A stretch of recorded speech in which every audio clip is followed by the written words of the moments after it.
The idea being is that where to go with the material, and the idea is also what to how to evolve this material to suit all of us.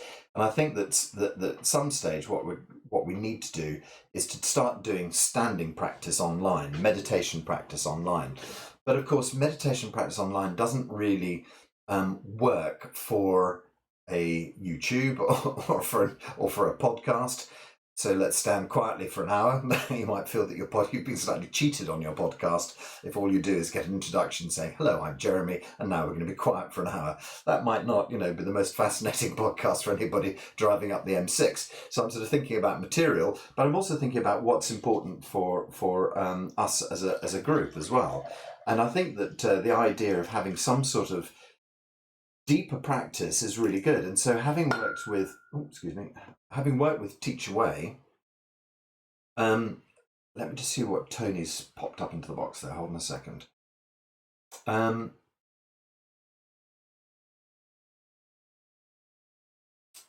Okay, hang on. Okay, we're just going to put a pin into that one.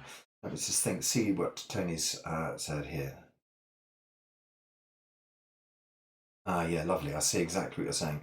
Okay, so just to go back to a prior question about which form of Qigong is the best. That's I didn't record that for this call, and so just to dip back into that, then he sort of said, yeah, it is about choosing what's best for you, and that's one of the most important things. Actually, is that what used to happen a lot in Qigong was this idea that people would, find their master and stick with their master for 20 or 30 years and never ever change. And then discover that, when there was this sort of hierarchy system involved where people only got given little drips of information along the way, and you had to stay faithful and pay your subs and stay all the way. And if you were lucky, the master didn't die before he actually passed the information on to you. It was all a sort of hierarchy structure, and it was very much like that. And Dr. Pang, I think, basically knocked that out of Qigong. And so we're looking at evolutions of Qigong and what we do with this call and how we evolve what we're doing. And is it a good idea to evolve it in the first place? And so that's kind of what I'm questioning at the moment, is what to do with our Wednesday morning call. And I think that doing a spoken meditation is quite a powerful thing. I think for some people it works really well. I think for others, they much prefer the idea of just sitting in complete silence. And so what I would sort of suggest is that if you want to sit in complete silence, then perhaps you're in the wrong place. However, I've also been feeling the need to do that myself. And so it sounds like what may be evolving is a new class entirely, which isn't recorded, which doesn't go on YouTube, which isn't part of my podcasting universe. And what happens is we all just log on and stand together in silence. And so listen out for more information about that, because in my own personal journey, the standing part of Qigong has been one of the most powerful things that I've done. It started off, I'll just tell you how it started off. It started off with, oh, that's sweet, Penny, thank you. So, okay, so for the people who are listening or watching, what happened was that I was giving a little diatribe, which I didn't think was something I wanted to record, but I was giving a little diatribe about the difference between my teachers and the various different paths that are available in Zhineng Qigong. And Penny has said, she can't choose between the teachers, and so she's ended up doing both courses, and I think that's absolutely fantastic. Well done. And I think that's exactly it, and that's exactly what I've been doing as well. Is that I've been dipping into as many teachers as I possibly can. For me to turn around. Okay, wow, we'll rewind about 27 times here. Finally, we'll get to a sort of a thread that makes sense. But that unrecorded part of the conversation about sort of choosing teachers, and I wasn't suggesting you should choose teachers. What I was suggesting was that you should keep your choices as wide as you possibly can. And so it goes back to the whole sort of preferences thing, doesn't it? About, you get all of your news from the BBC, and okay, so what or the Times newspaper, what you're choosing is a sort of a biased, a sort of slightly, I suppose, right of centre bias, or you get, your newspaper from your news from Fox News or whatever it is. You know, I don't know American news channels well enough. But if you only ever tune in, you only ever get one story. And that's, as people sort of always tell us, is one of the problems about Facebook, is that Facebook pins you as a type of person and then feeds you the information you want to hear. So you're never hearing anything that's going to challenge you on Facebook, because you only get to kind of hear the stuff that you've subscribed in inverted commas to. And so if you're only ever getting the stuff you want to hear, you know, how are you ever evolving your story? And that's the one of the criticisms I think about religion, is that, again, you know, there's only one book, and it depends what book you've chosen, but, you know, there's only one book and you get all the stories out of that, and you never look left and right at the other people's books. And so how would you ever know what they're thinking, you know, and where they're coming from? And hence we have these extraordinary divisions that we have between our religions, when essentially the source material is often completely the same. Anyway. So keeping your thoughts wide, and I think that's very, very good. And I was just mentioning about the two paths of meditation: the do something meditation and the do nothing meditation. And interestingly enough, when you look at the kind of scans, brain scans, MRI scans that they do with people who do the different types of meditation, you see different parts of the brain light up. And so the inference is here that it would be a good plan for you to do guided meditation and also do nothing meditation, because what's actually happening is that one of them appears to go very deep and one of them appears to be very broad. And so by giving it, you know, it's like doing a legs day and an arms day in the gym, although I wouldn't know what that is, but I'm suggesting that, you know, that's, some people will understand that, that, you know, you spend all day working on your legs and the next day you're going to spend all day working on your arms. And I think that's the sort of the theory behind doing cycling and swimming, isn't it? Which is much more my style. Although swimming is just a distant memory at the moment.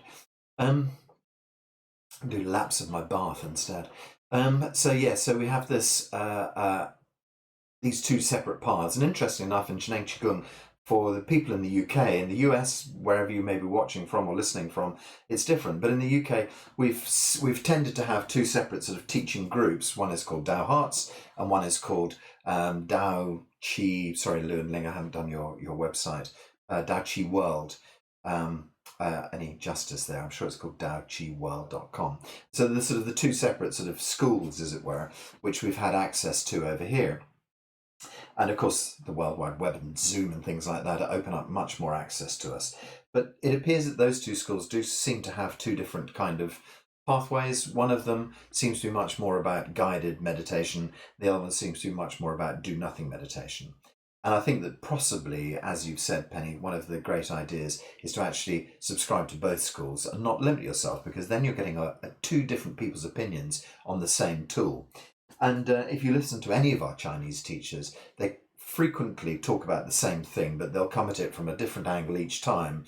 You start off and you're thinking, oh, this is new. And then you find yourself back at the same place and you think, now I understand how we got here.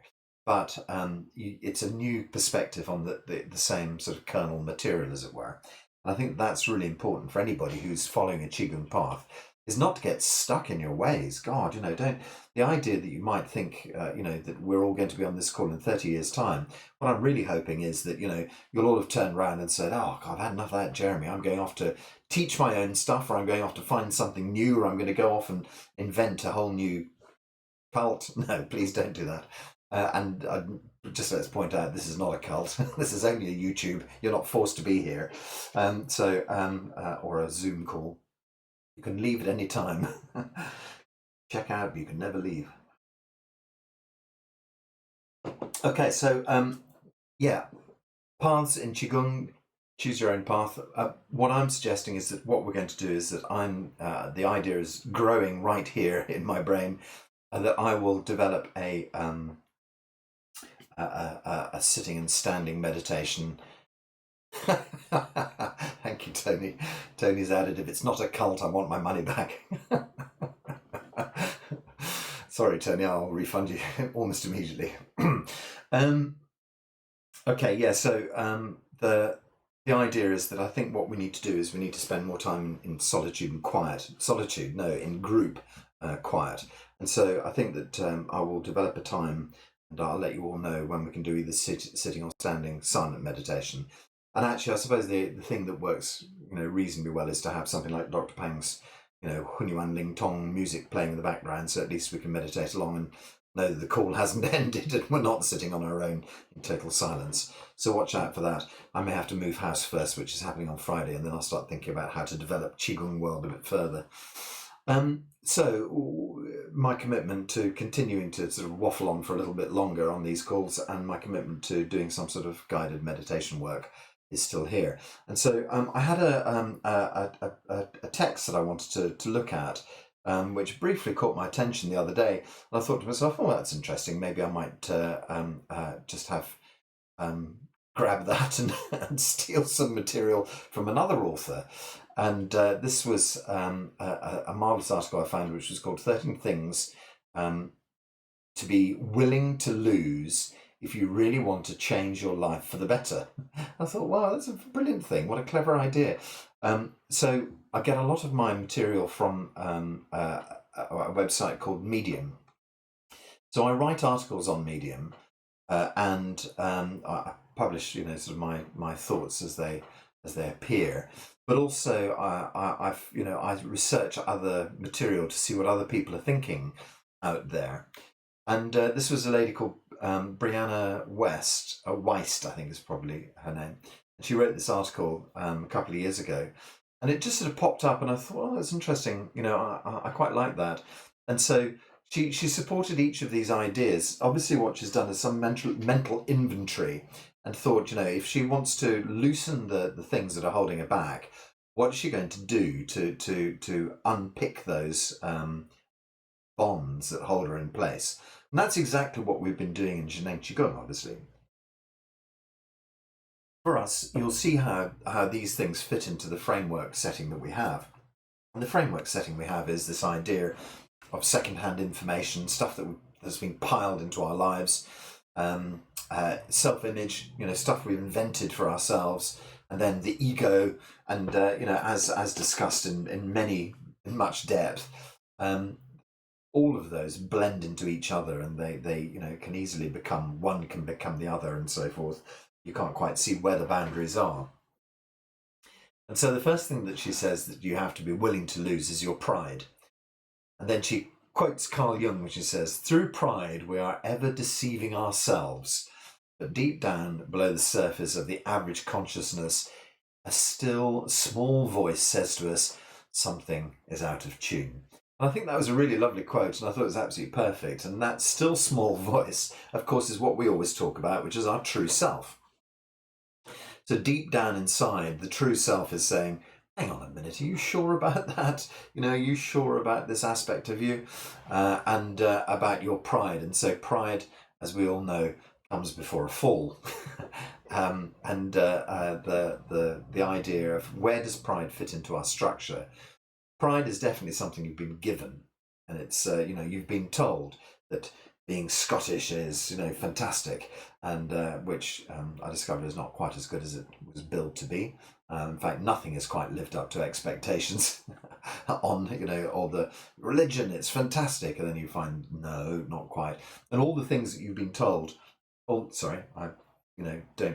not counting you into my rantings and ravings, all the things that I've been told, one by one, the things that I have taken deep pride of being Scottish, being British, all of those things are really falling by the wayside. They've lost their magic for me.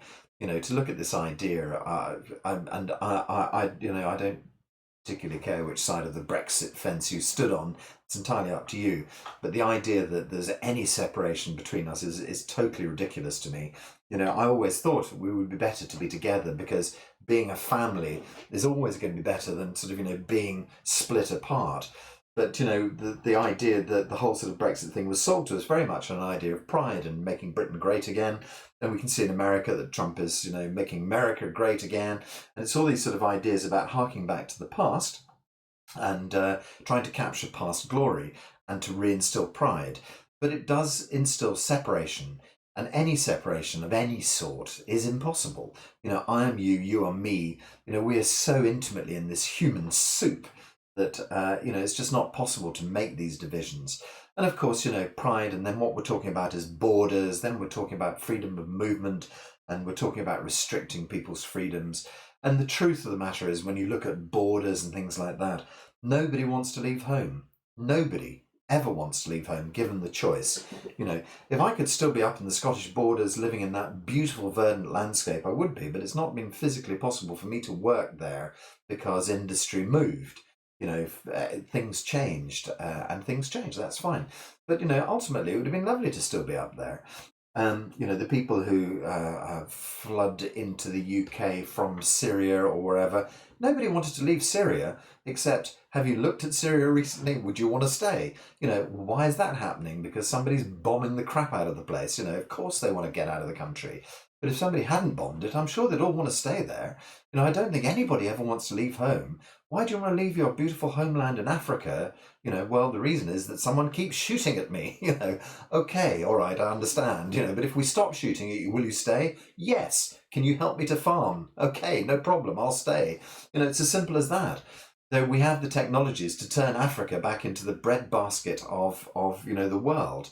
And okay, you can tell I'm on a soapbox. Sorry. There's a marvelous project that I made a film about a while back, called the Loess Plateau. And the Loess Plateau is a place in China, which I think is something like the size of Belgium. And it was a wasteland. It had been so heavily overgrazed and destroyed that it was a total wasteland. And the Chinese government, in the way that the Chinese government can do, they can suddenly turn around to 500,000 people and say, you're all going to move house. Another 500,000 people, you're all going to come here and dig dams, dig roads, dig river systems, plant trees. So, these people land, and then they've got millions of kind of engineers to look at the waterways and the water flows and the dams and how things were being affected. And they re-engineered something the size of Belgium. I can't remember the exact figures, you can look it up. And now it's a green, verdant land supporting millions of people, small farmers growing rice and all the things they used to do. It's possible for us to entirely rebuild the world if we use our clever selves, not to make huge weapons, but to make huge farms instead. Wouldn't that be much better? And not intensive farming in the same way, where the half of Spain is covered by greenhouses. Who wants that? Okay, so that soapbox took me off on a bit of a journey. Got on my magic soapbox and flew away. So the point about it is, nobody wants to leave, nobody wants to move. Why have borders? We could all be happy where we live, and so separation for me seems like a bad idea. And pride is one of the key stakes in the ground. This is mine, me, mine, I, and all of those words are all about our second-hand self. And it's all about our ego protecting our second-hand self. The ego stands as a castle wall in front. This is my country. The ego is your own border. And we have to take down the borders and let everybody flow and let there be love, not hate. So, Brianna, thank you very much for the first point. The next point she says is, drop your emotional crutches. And she quotes someone called Roy T. Bennett, who I don't know. Courage is feeling fear, not getting rid of fear, and taking action in the face of fear. And I think that's lovely. It's about not kind of like, dumping your fear or trying to hide it or trying to sort of, push it down in some way. It's about facing it. And, it's about really, really working your way through it. So just to give you one of my favorite acronyms, FEAR, if you take the letters FEAR, it stands for false evidence appears real. False evidence appearing real.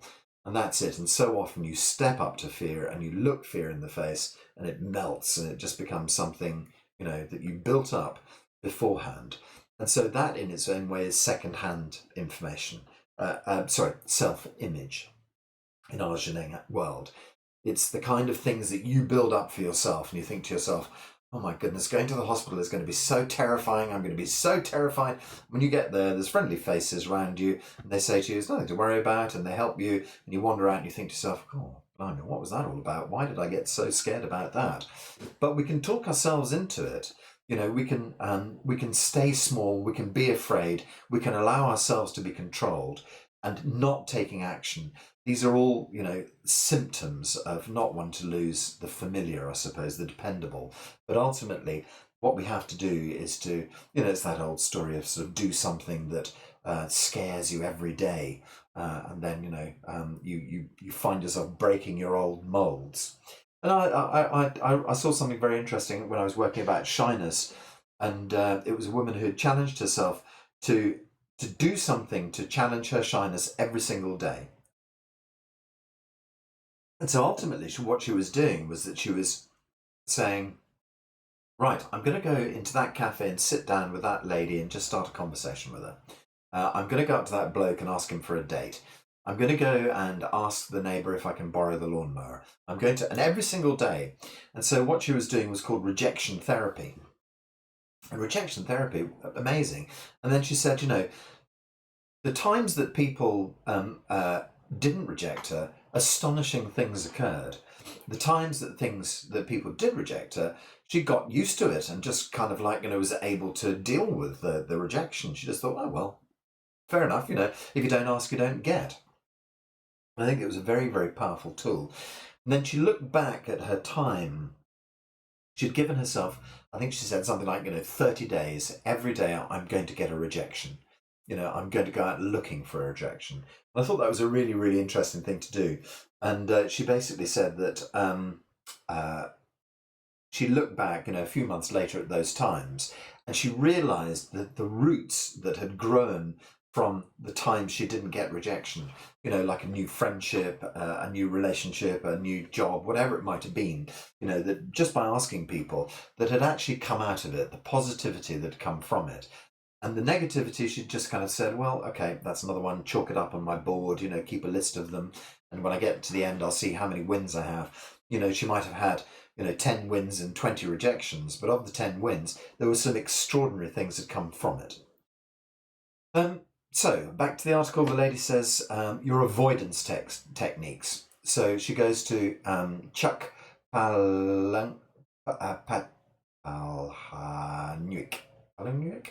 Sorry, he's got I think probably an Indian or an Inuit name, and unfortunately I'm not able to pronounce it very well. And the quote that goes with it, me with nothing left to lose, plotting my big revenge in the spotlight.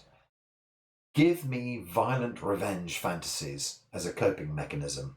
Okay, so maybe that's not, So what she writes is, whatever you're doing to numb the nagging feeling that something isn't right, whether it's eating, drinking, sexing, whatever, you cannot push that feeling away any longer. It's not here to torture you needlessly, it's here to inform you.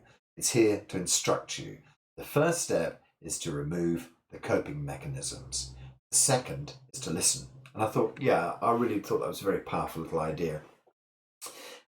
Habits, one of the key sort of things is to breaking habits is to make new habits. So this is one of the important things we learn is that, we have plenty of positive habits in our lives. Driving, brushing your teeth, that's just a habit that we've built through practice. And so making a practice leads to a habit forming. So practicing smoking every day will lead to a habit. Practicing drinking every day will lead to a habit. Practicing self-denial, not self-denial, what am I looking for? Where you're kind of constantly dissing yourself, use a modern parlance, that kind of thing will lead to a habit of you always doing that. And so the suggestion is not to try and break old habits. The suggestion is to try and make new habits.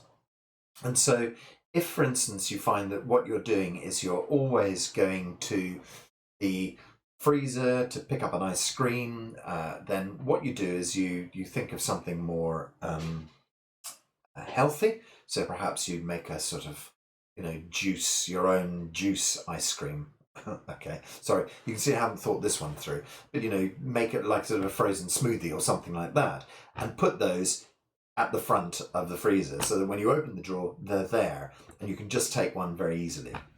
I found some lovely coconut ice cream, which seemed like a better one than Magnum or something. And so, so the idea is to kind of replace and make it possible for you to keep, to form a new habit, as it were, which is similar to the old habit, but it helps you to form the new habit, which isn't as destructive.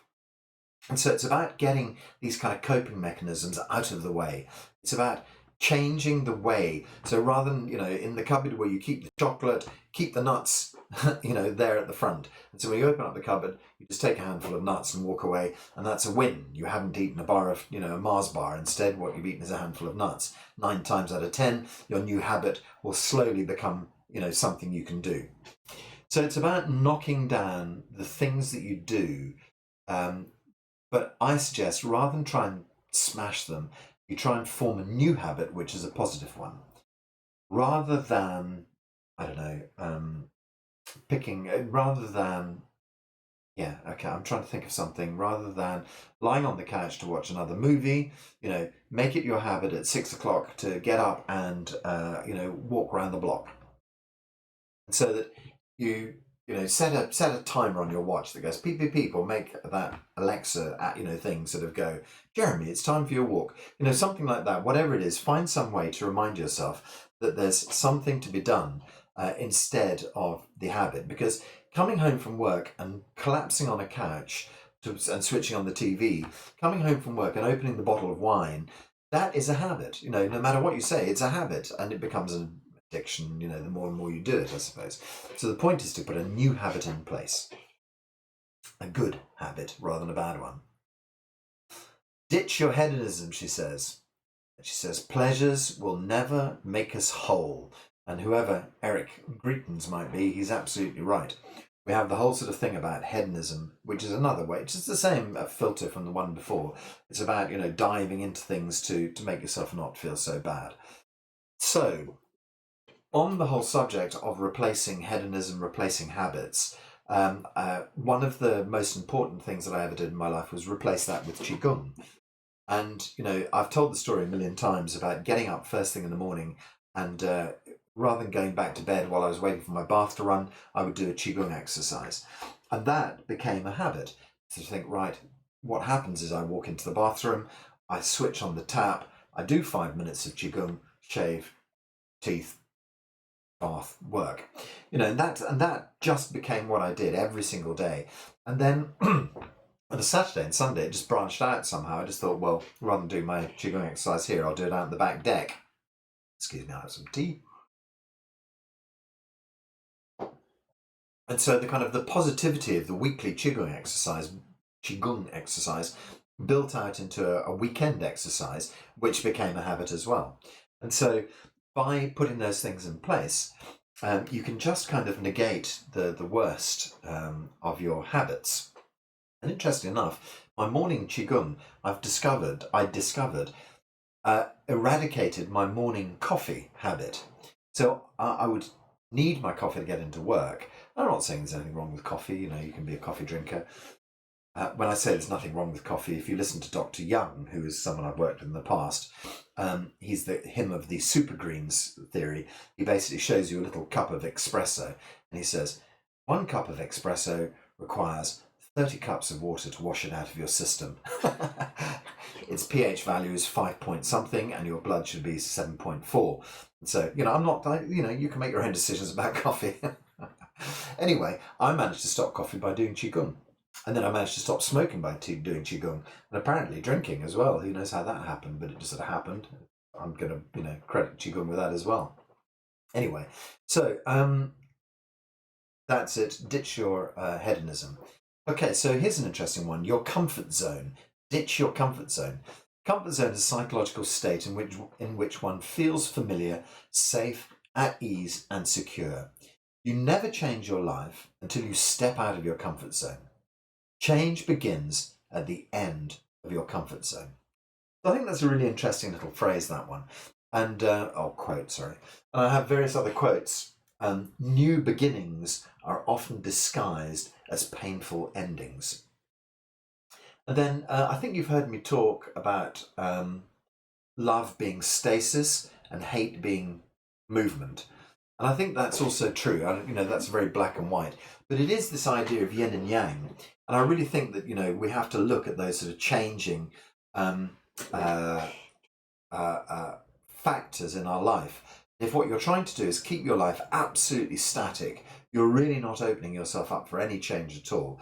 If you're trying to control things to such a degree that, that nothing ever moves in your life, you've hit stasis, and it might feel like a loving, comfortable place, but nothing is evolving. So we do need to have evolution in our lives. I suggest, you can stay as comfy and as snuggly buggly, snuggly bunny as you want, but I suggest that if you're going to evolve, that you really have to challenge yourself. And change begins at the end of your comfort zone. I like that. Lovely. That's a quote by Roy T. Bennett once more. Thank you, Mr. Bennett, for that. And thank you, Brianne, for this article, which I'm feeding off. Okay, she says, ditch your 5-year plan. And she basically says, if you're following a 5-year plan, you're probably following somebody else's 5-year plan. And I thought, yeah, okay, I like that. That's very good. It's that kind of, what should I do? And I read a lovely story about a guy who was saying that he just came out of college, and it was a lady, and she was saying, she just came out of college. She'd been offered a $75,000 job to start, working as a searcher or something. And a friend of hers had emailed her from Costa Rica and had said, come to Costa Rica, I'll give you a house, I'll give you a room, I'll give you $1,000 a month, and I'll, you can borrow my 4x4. And I know you speak a bit of Spanish. So it was this kind of like, and she said she spoke to everybody who was, from her age to 15 years, her senior, and every single one of them said, take the high paying job. And then from everybody who was, 15 years older than her and up to, the grandparents, everybody said, go to Costa Rica. And so she said, all right, well, I had to think to myself, what should I do? And she said, well, I'm going to follow the wise people, not the young people. And so she went off to Costa Rica, and she said, that was 20 years ago. I've never had a year since where I haven't earned $100,000. I have a sort of property empire. I drive around, I travel around the world. I never have a stressful day. I never go to the office. The beach is my office, blah, blah, blah. And you think, oh, that's lovely. What a nice story. Well done. But it is that kind of breaking the mold. And if what you're saying is, 5 years, and in 5 years' time, I'm going to be here, and I'm going to do this, and it'll happen, and I'm blah, blah, blah. And I know that my great friend, now I'm calling him my great friend. I can't even remember what his name is. Joe Dispenza, that's right. Oh, my great friend Joe, who I hang out with all the time. Yeah, chance to be a fine thing. Always has this sort of, planning things. Think about the future. Think about how you're going to be. Think about what's going to happen. I think that goal setting is fine. I think that, by saying, in 5 years' time, I'll own my own house, that's a great thing to say. Why not? But if what you're saying is, in 1 month's time, in 2 months' time, in 6 months' time, in 9 months' time, in a year, if I haven't got to it by a year, what you're setting yourself up to do is to fail. You're going to crash. Something's going to go wrong. You're only ever going to disappoint your 5-year plan. And your 5-year plan, no doubt, has got something to do with your parents, what your parents did, what your parents wanted for you, wanted you to be, blah, blah, blah, all of these kind of things. And so just have a very long look at what you're doing, and are you following somebody else's 5-year plan? I thought that was very good for her to dump that. Your composure. Get rid of your composure. Composure is a ruler of instability, and that comes from Lao Tzu. I'm very glad I recognize that. Composure is the ruler of instability. Isn't that interesting? Don't you like that? And so this kind of like, being composed, controlling yourself, of course. It's that idea that if you're controlling things, you never can control everything. It's just an illusion. 1970s pop songs flooding into my head. I won't sing to you, but it's just, I will sing to you, just an illusion. Ooh, ooh, ooh, ooh. Anyway, yes, composure is the ruler of instability. You cannot control the world. All you can control is you. Just believe it. And if you keep yourself together, if you keep yourself on the middle road, then you're not going to end up, crashing from the great heights, having to drag yourself from the depths. If you stay on the middle way, hang in the middle path, it's never going to be too high, it's never going to be too low. It's always going to be calm and settled and down the middle. You don't have to create control around everything, because the things that are coming to you are not the massive disasters, are not the massive highs. What's coming to you is a beautiful, even path that you don't need to control, that you can be in the center of. And when you hit a curveball, you just gather it and move it on. You hit another curveball and you take it and go, oh, that's interesting, and move on. You don't have to be crushed and smashed. So don't try to be a composed person, because it never works. You might as well just laugh. Always laugh. Laugh in the face of all of this nonsense, because, there's nothing else but nonsense out there. The whole thing is a complete and utter nonsense. Let go of needing recognition. So we have Rainer Maria Rilke, who says, make your ego porous. Will is of little importance. Complaining is nothing. Fame is nothing. Openness, patience, receptivity, solitude are everything. I think, yeah, I like that. Make your ego porous. Okay, so that's us opening up the castle walls. We're no longer defending ourselves. Let people in. Allow your patterns to be poked by people. When you say, yeah, I do Qigong, and people turn around and go, what? Isn't that some weird cult? Yeah, and you say, yes, it is, quietly. And then you say, no, of course not, And then you allow people to question you. Allow yourself to be sort of prodded and poked. Will is of little importance. I disagree with you there on that, Reina, or Reina Maria, as her name might be. Will is of little importance. For us, will is very important. It's the ability to heal yourself. It's the ability to get yourself through challenges. So willpower in balance is what's really important. Willpower in balance is the absolute ultimate. You have to have the power behind you to be able to surge through a problem in an even and balanced way. However, it's not about having a mountainous willpower that you can crush people with. It's about balance, as always. She then says, needing revenge. Let go of needing revenge. Grudges are for those who insist that they are owed something. Forgiveness, however, is for those who are substantial enough to move on. Chrissy Jammy. Don't know who Chrissy Jammy is. But I think that's really important, is letting go of the old stuff. I mean, God, we hold so many patterns. And if you've ever done one of my questionnaires, there's a question on it that says, I cannot forgive X for doing Y to me. And it's astonishing how often that question is filled in. How many people are holding things. And it generally, very often goes back to my father. I cannot forgive my father. Or it goes back to my mother. I cannot forgive my mother. Sometimes grandparents, sometimes partners. I cannot forgive my ex-partner is often something that goes on. And that, you have to look at the value of that. Why hold on to that pattern anymore? And so when we talk about the root of illness, we talk about, patterns being the thing that tend to really kind of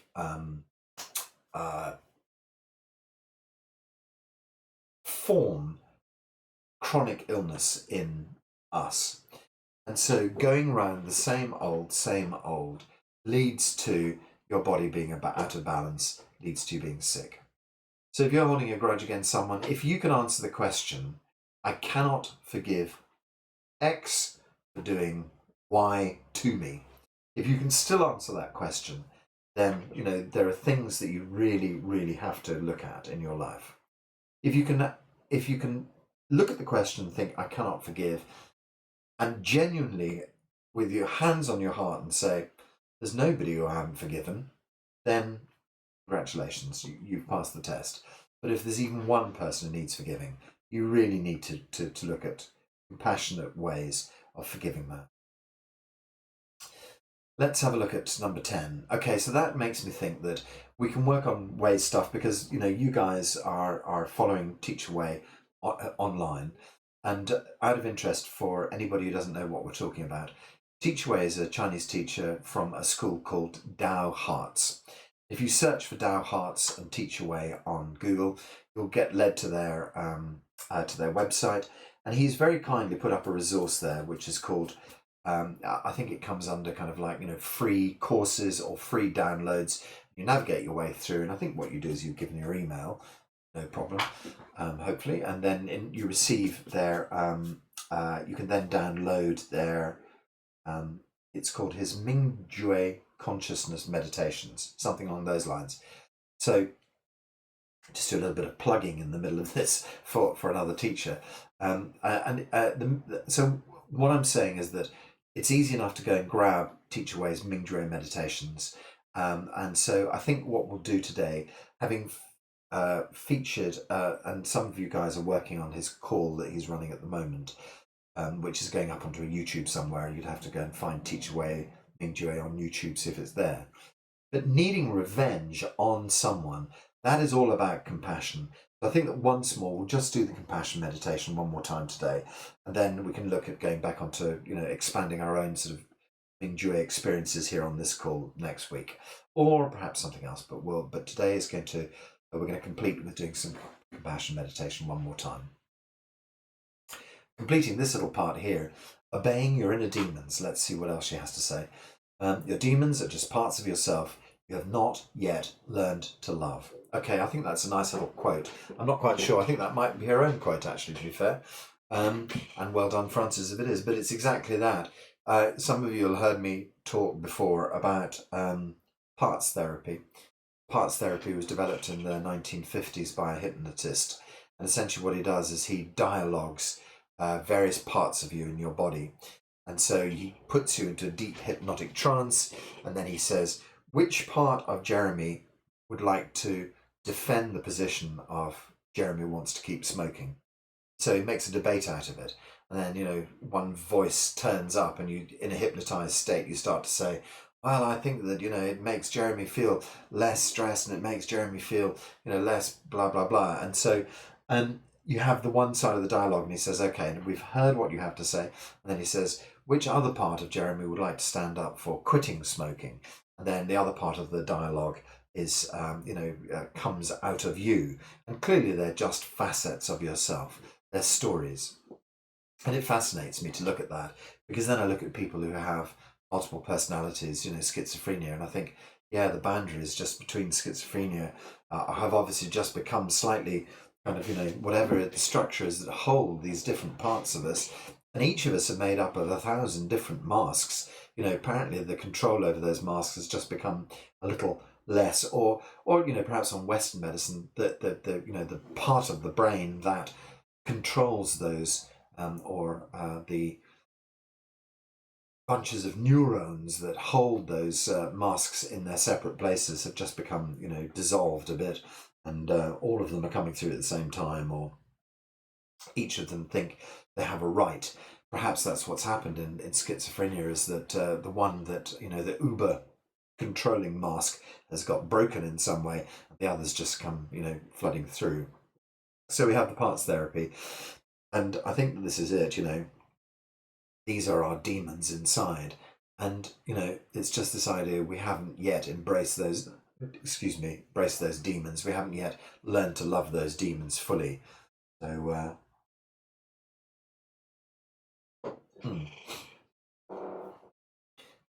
I think that's probably what I'm asking you to do all the time, is to discover what your demons are and to embrace them and allow them to dissolve. Yeah, demons, patterns, it's all interchangeable.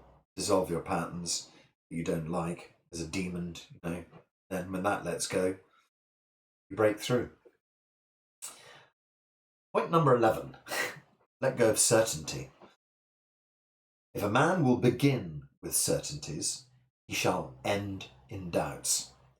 But if he will be content to begin with doubts, he shall end in certainties. Francis Bacon. Very good, Francis. Ooh, Bacon. Sorry. Homer Simpson moment. If a man will begin with certainties, he ends in doubts. I think that's interesting. If you absolutely know the answer, 9 times out of 10 you end up being wrong. And then again, it comes straight from your patterning.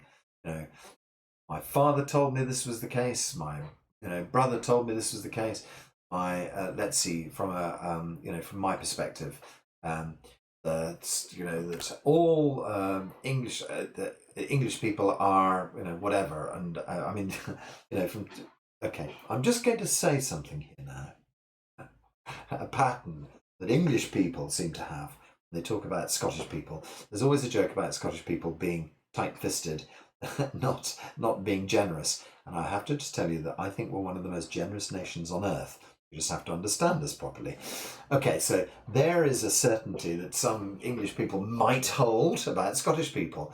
And that is a pattern that those people have been given from, and I'm not suggesting any of you, my English friends, are like that. At the moment I can't see your faces on Zoom, so I'm not going to talk to that. Okay, so and I'll come to you, Tony, in a moment. That comment you put up, by the way.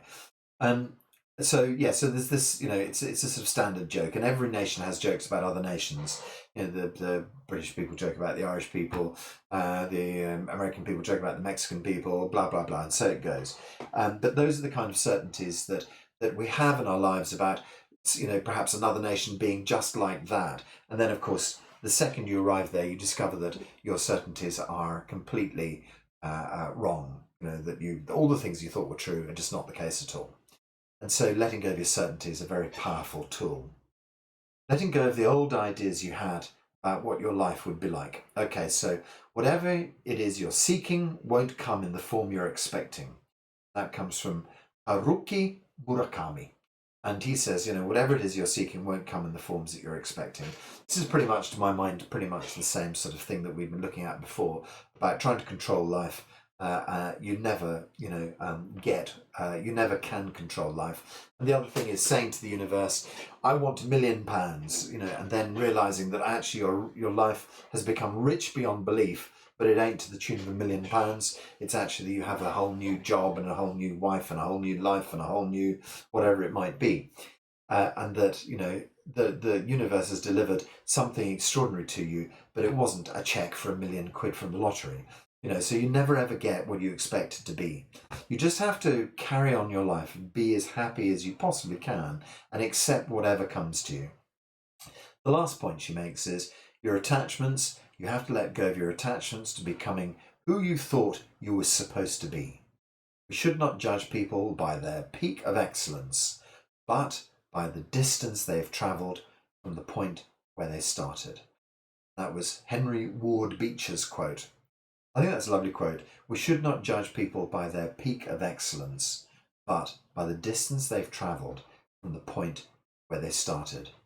The people, who are the most interesting are the people who I've journeyed with. I think it's fascinating.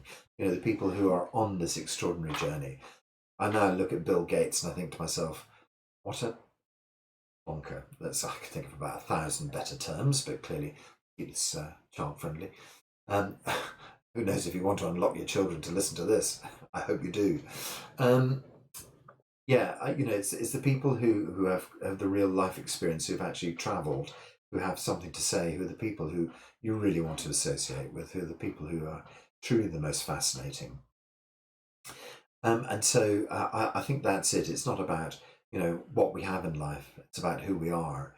That's really, really important.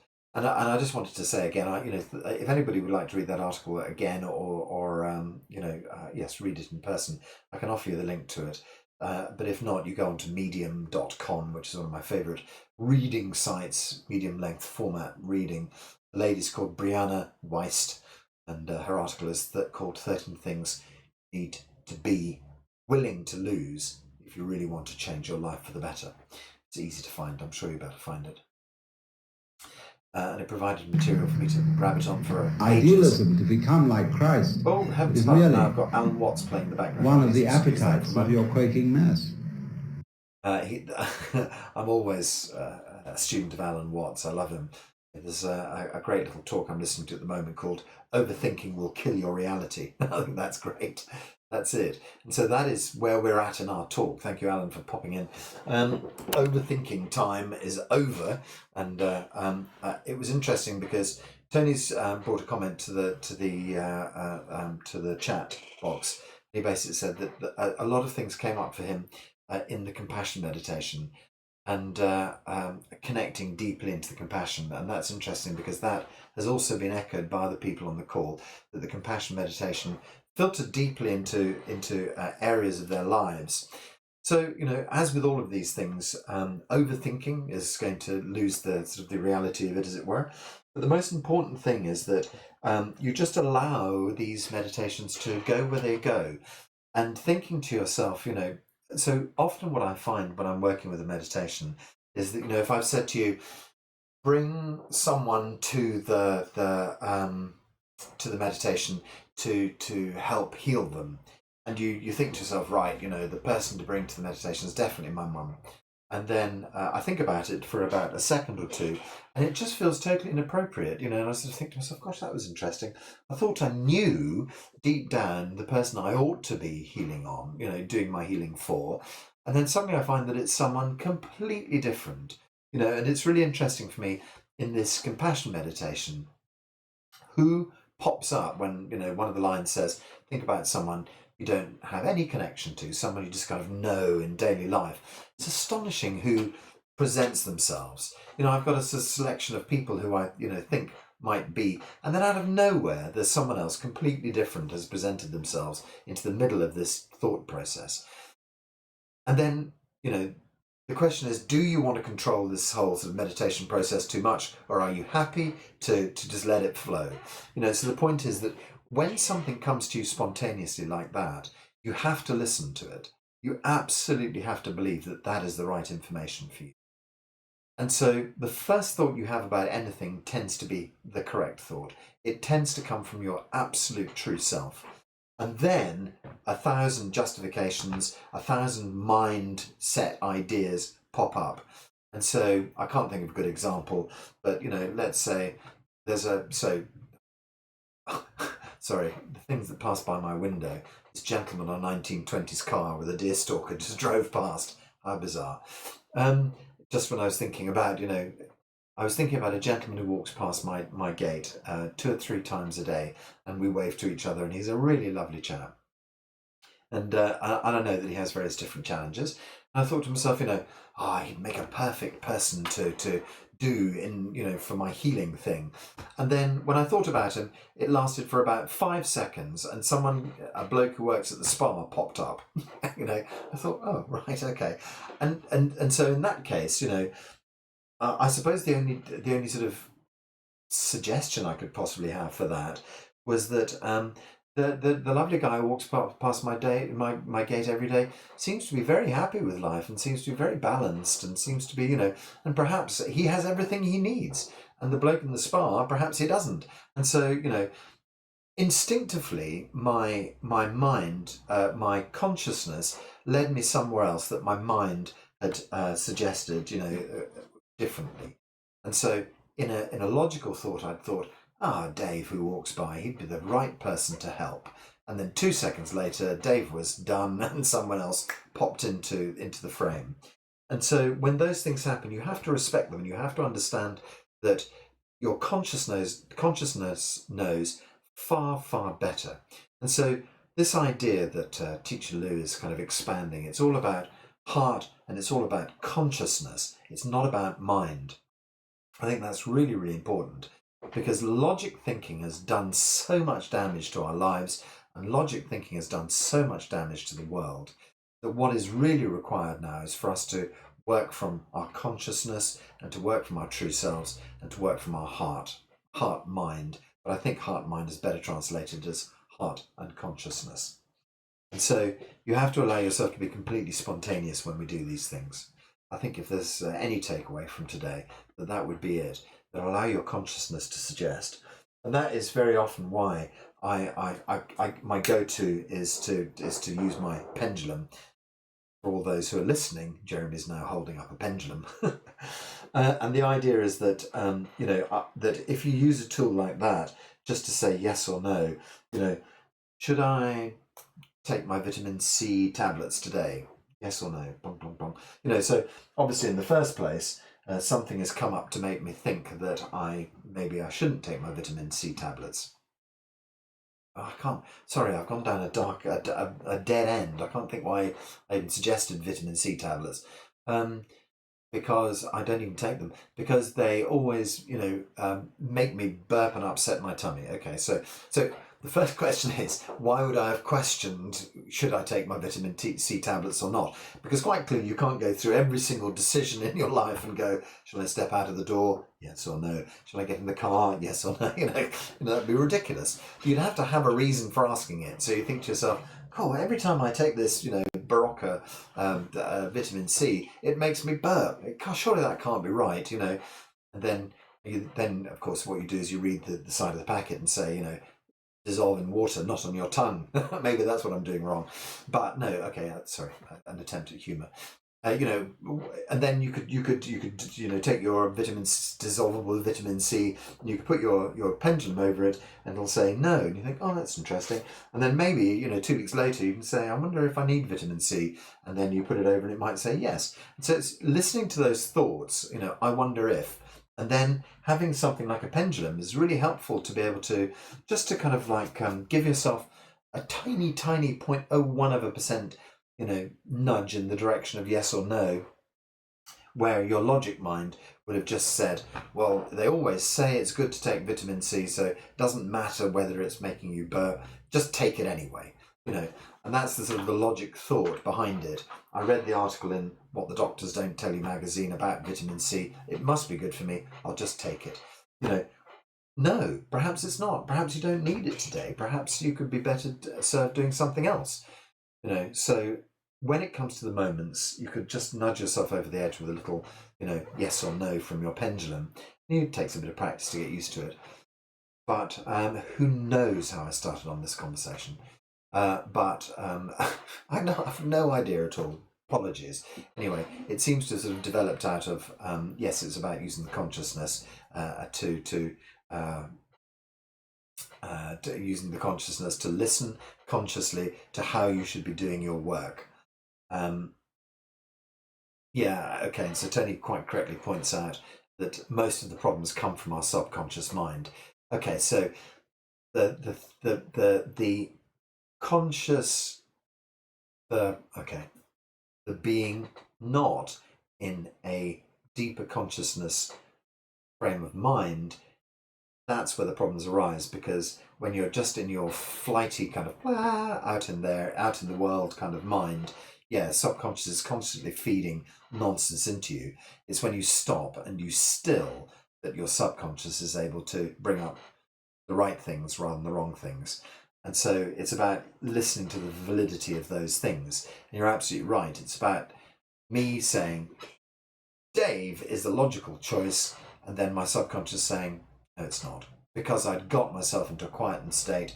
And I think that's it. There's no point in you being, running up and down the high street with the pendulum going, is this the right TV? Is this the right TV? Is this the right TV? That's not going to work. You're not in a conscious state when you're using your pendulum.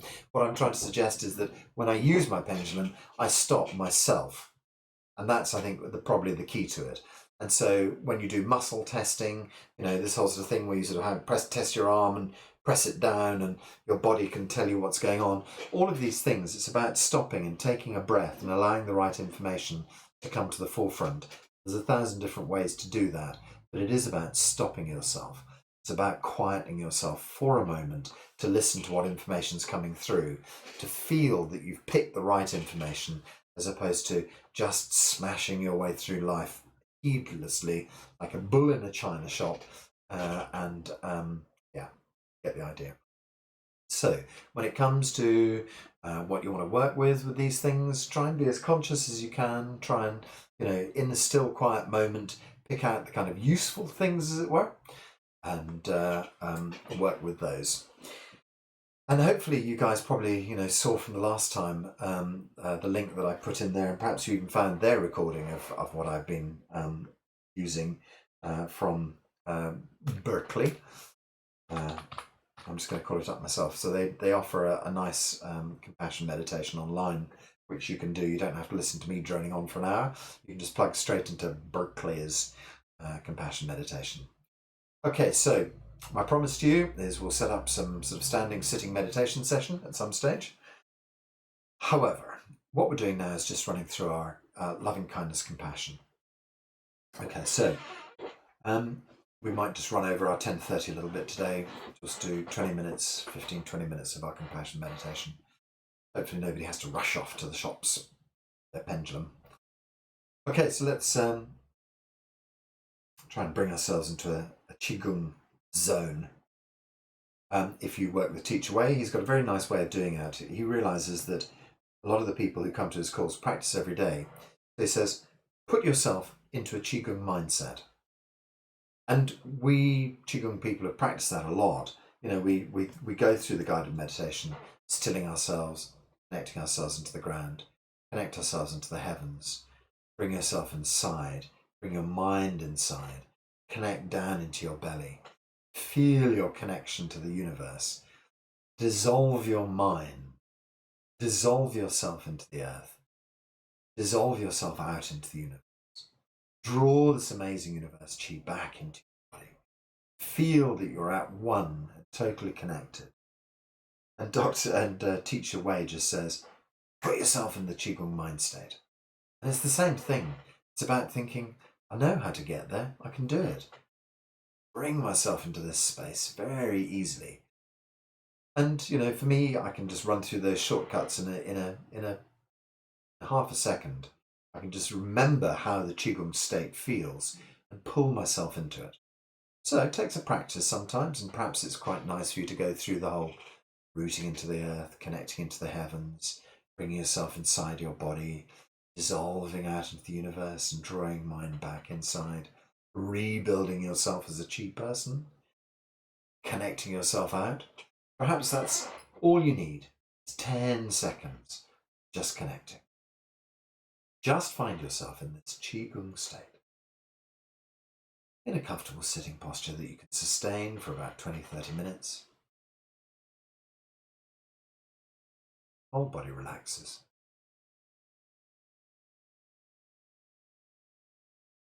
Open yourself. Dissolve yourself. Let's do this in a completely chi state. So no longer the solid version of you, just opened out into the universe.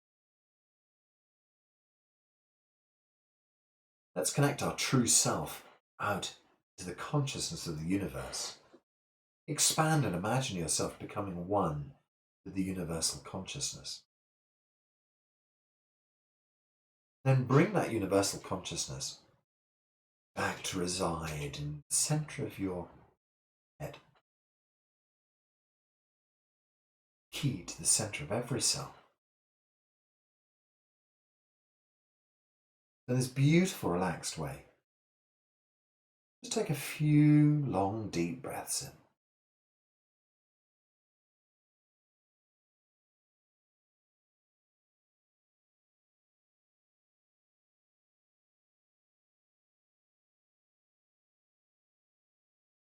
But a technique I use, I imagine breathing from the tip of my nose all the way along the kind of nasal passage, then continuing the chi straight up into the center of my brain. And just relax. So it's almost like I could draw the chi direct from the tip of the nose straight up into the center of the brain, long in. Goes into the center of the brain, just stimulates, makes the center of the brain glow in a beautiful haze of chi.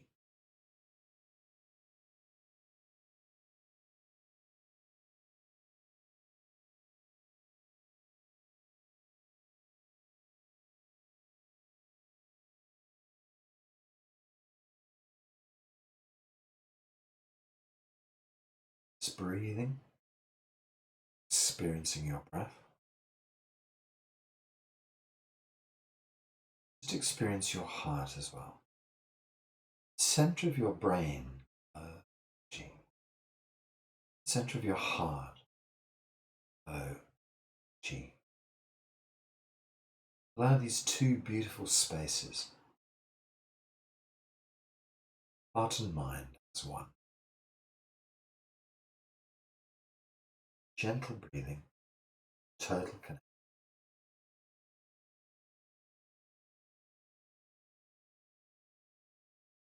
So, let's start our compassion meditation. Picture someone close to you, someone for whom you feel a great amount of love.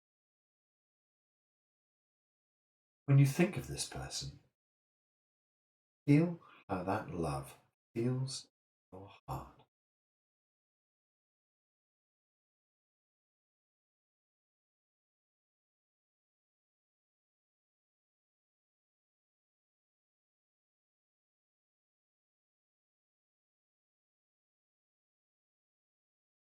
Notice these sensations around your heart. Perhaps you feel sensations of warmth, openness, tenderness,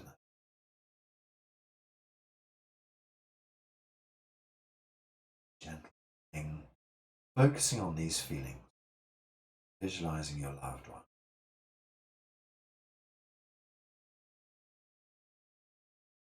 As you breathe out, imagine extending a gold light, the center of your heart, the center of their heart. Every out-breath extends this gold light deep inside them.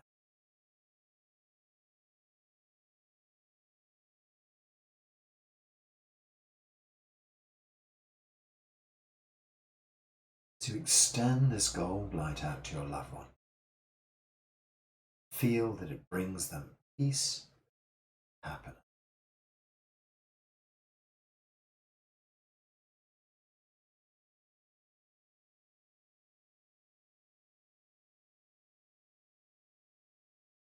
Just repeat after me. May you have happiness. May you be free from suffering.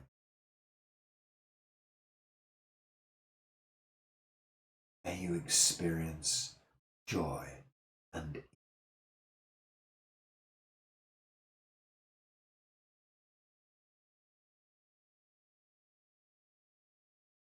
May you have happiness. May you be free from suffering. May you experience joy and ease.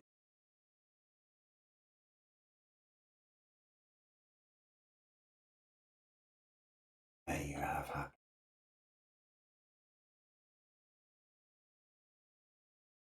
May you be free from suffering.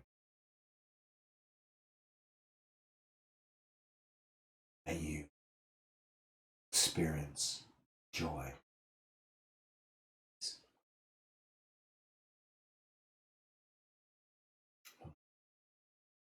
May you have happiness. May you be free from suffering. May you experience joy and ease.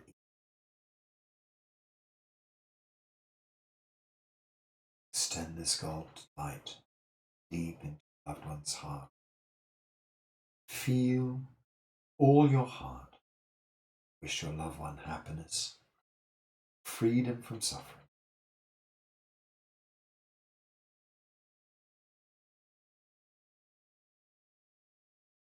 Think of a time when this loved one is suffering, perhaps with an illness or injury, difficult relationship, difficult time of their life.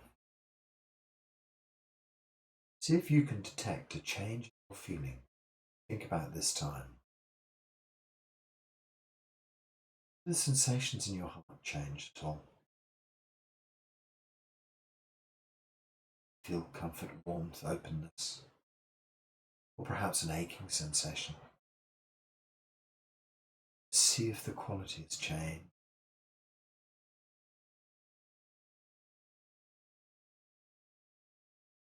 Visualize your loved one as you breathe, imagine extending the golden light into your loved one, easing their suffering. Extend the light to them as you breathe out. Extend the heartfelt wish they are free from suffering. Recite after me. May you be free from this suffering. May you have joy.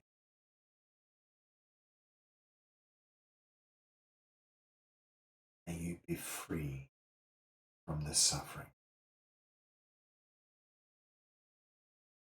Have joy and happiness.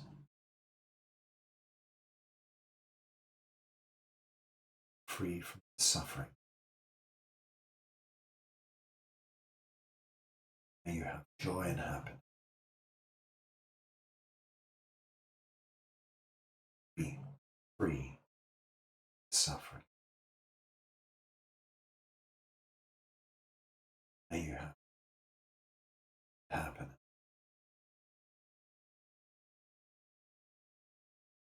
May you be free from suffering. May you have joy, happiness. May you be free from suffering. Have joy, happiness. Notice how this feels in your heart. Sensations change. You still feel that warmth and tenderness. The aching sensations disappear. Truly wish to take away their suffering. We're just experiencing these sensations as we project this golden light.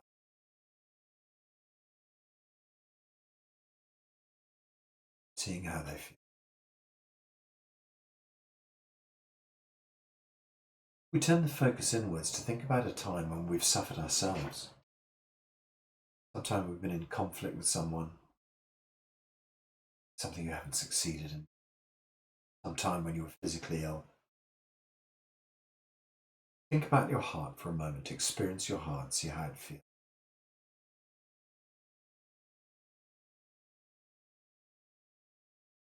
Just visualize this time.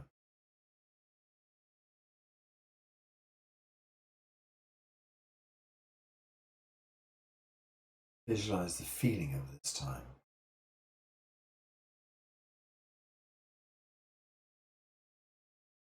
Might have done better, been better. Feel the sensation.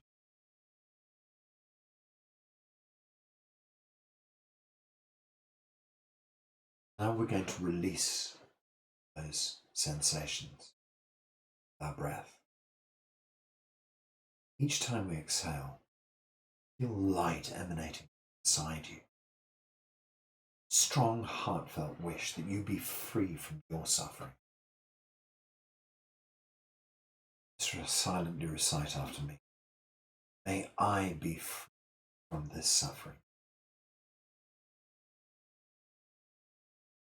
May I have joy, happiness.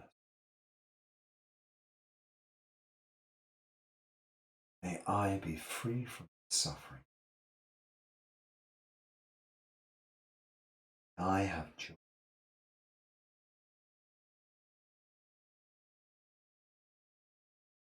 May I be free from the suffering. May I have joy and happiness.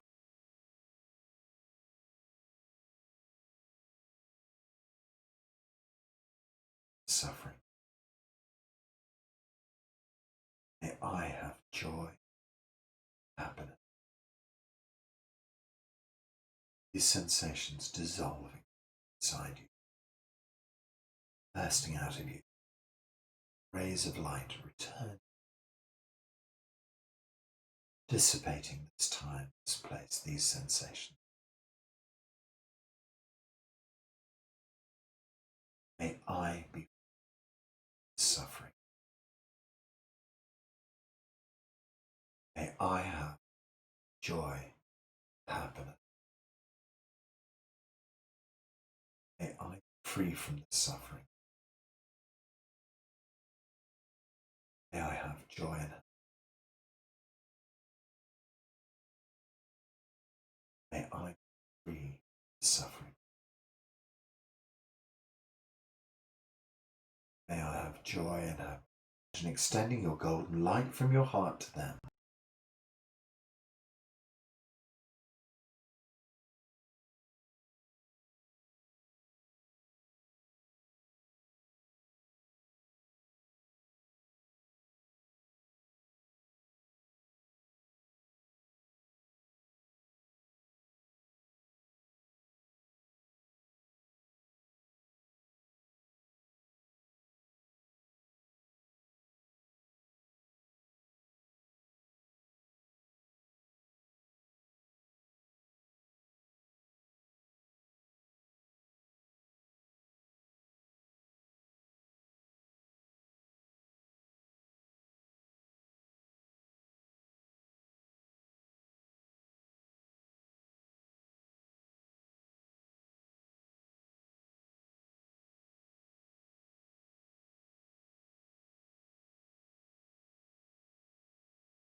Golden light is easing their suffering, extending their light out to them during your exhalation. Strong, heartfelt wish he or she be free from any suffering. See if you can make this strong. As strong as your wish for your loved one, for yourself. Extend this heartfelt healing to them. Say after me, may you be free from this suffering. May you have joy and happiness. May you be free from this suffering. You have joy and happiness.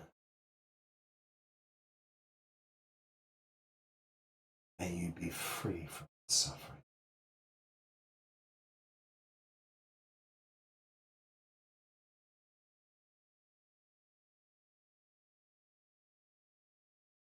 May you be free from suffering. May you have joy and happiness. May you be free from suffering. May you have joy, extending this gold line deep inside their life. May you be free from suffering. May you have joy. May you be free from suffering. Joy.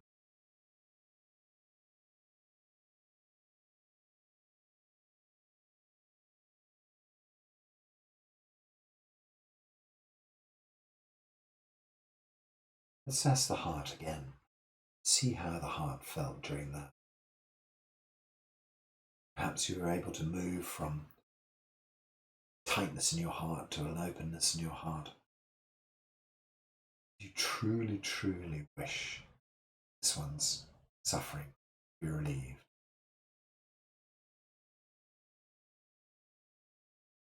Just try and assess the feelings and see how it felt. See if you're able to change, transform the situation.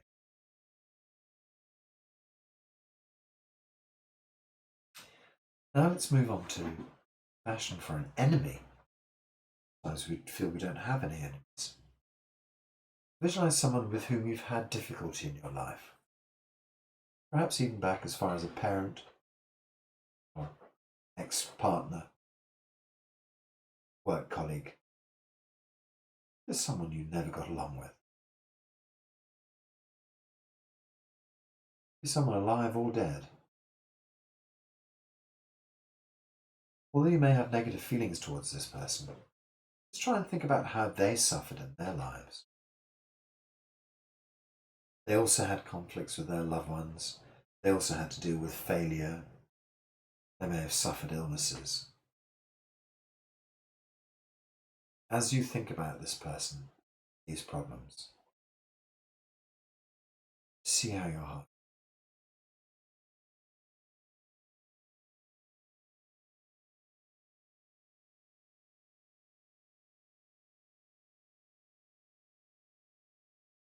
My wife has a beautiful phrase for this. In Portuguese, it's aperta meu coração, which means squeezes my heart. That feeling almost like someone gripping your heart with a hand. Work this person with whom we've had problems. Ease their suffering, ease their pain. We try our very best to make the sincerity the same strength as that we would wish for ourselves, for our own loved ones. Extend your light into this person's life, to their heart. Say from the bottom of you, may you be free of suffering. May you have joy, happiness. May you be free from the suffering. May you have joy, happiness. May you be free from the suffering. May you have happiness. May you be free from the suffering. May you have joy.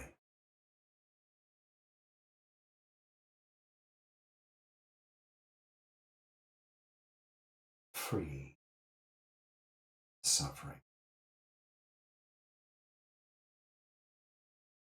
May you have joy, happiness. May you be free from suffering. May you have happiness. Extend the golden light over their heart, melt in suffering.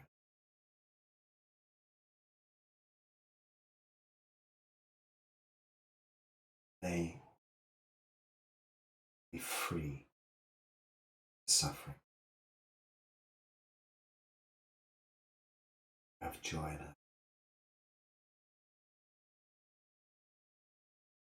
Free from the suffering.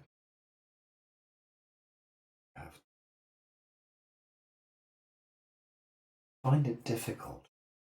Just try and cling on to anything that is positive. Anytime you laughed with them, anytime you felt something that was positive between you, the slightest thing, try and radiate that through. May you be free from the suffering. May you have happiness. Free from the suffering.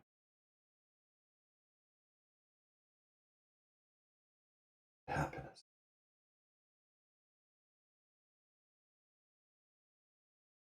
Again, take stock of your heart. See how it felt. Were you able to change the sensation? Were you able to genuinely feel urge, the need, the requirement, break down this person's suffering, to bring them?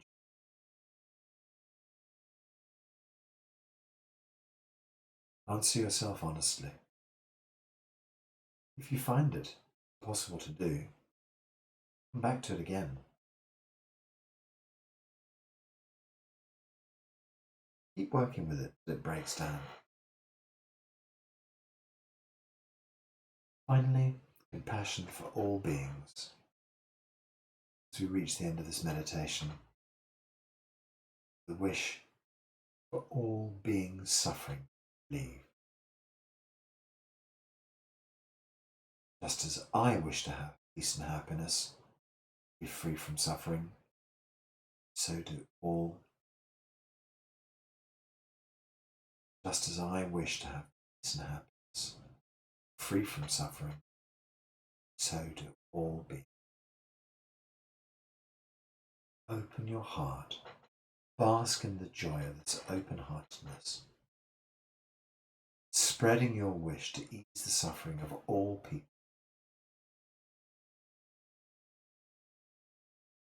Your wish to bring joy, happiness, every person, passion, deep into your heart at this very moment.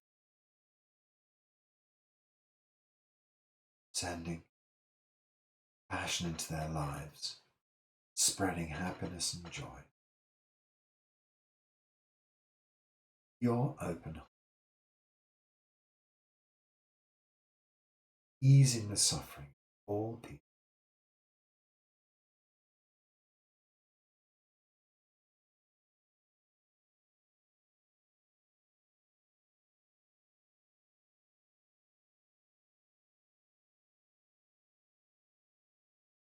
So we're going to slowly bring ourselves back to ourselves. I think for this meditation we can bring our hands back onto our hearts. So gather your hands onto your heart. Just hold your hands in the center of your chest for a while. bringing all of this power back inside of you, filling your heart with joy, ease.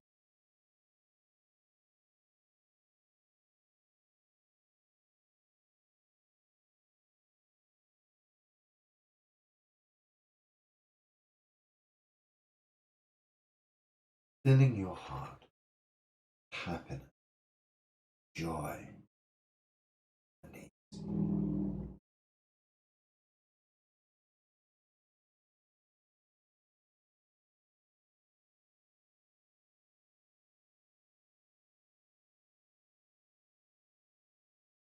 Okay, so we can rub some circles around the heart. 3 circles gently around, anti-clockwise. And go 3 in the opposite direction, just closing down. And then draw the hands down to the belly and hold deep inside the belly.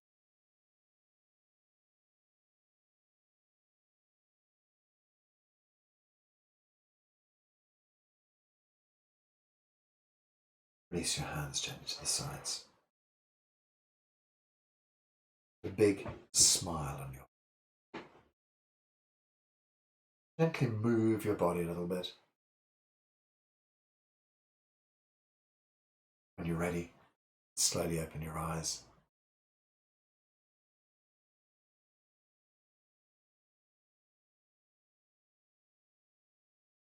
Lovely. Okay. All that remains to be said is Haola. Haola means everything is good already. Everything ready sorted. Okay, so I'm just going to unmute the call and we can all say Haola together. Drift off to our day. So, it's up in the air. 1, 2. Ha.